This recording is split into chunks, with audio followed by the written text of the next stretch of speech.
Have you ever stared at a blank screen, knowing exactly what you should be doing, but still finding every reason not to? Maybe it was a workout, a side project, or a business idea that could change your life. You waited for the spark, that inner surge, motivation, but it never came. Here's the uncomfortable truth. If you're waiting to feel motivated every day to chase your goals, you're already losing the game. Motivation is fleeting. It's unreliable. Success doesn't grow from bursts of inspiration. It's built in the quiet, unsexy moments when no one's watching, when you show up, even when you don't feel like it. Motivation feels good. It's the New Year's resolution, the TED Talk high, the gym membership bought in January. But like sugar, it spikes, then crashes. Take Sarah, a 29-year-old aspiring author. Every time she watched a great movie or read a novel, she'd feel inspired and write like a maniac for a day or two. Then the motivation vanished.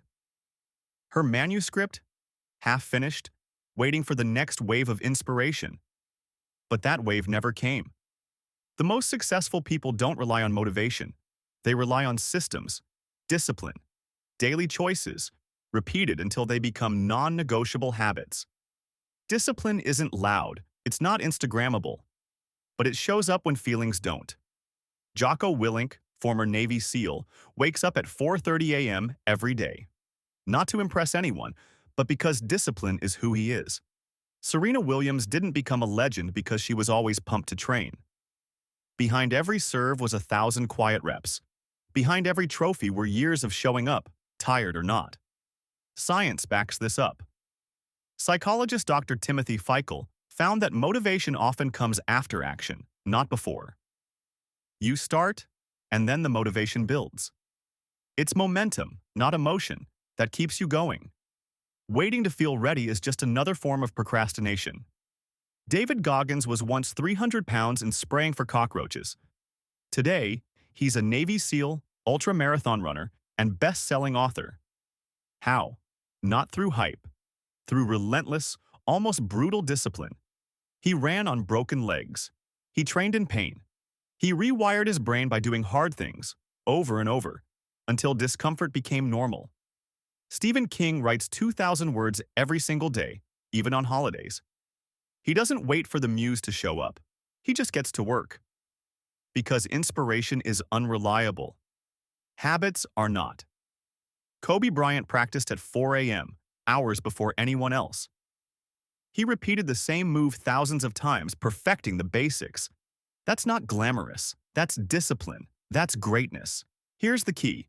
Motivation is the spark. Discipline is the firewood. One gets you started. The other keeps you burning. If you're motivated to get fit, set a routine that you follow even when you're tired.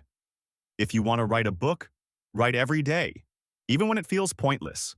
Let your actions vote for the person you want to become. Discipline is a decision, not an emotion.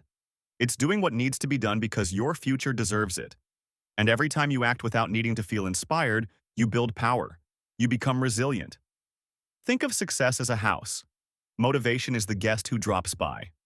Discipline is the one who pays rent, does the dishes, and fixes the leaks. One's temporary.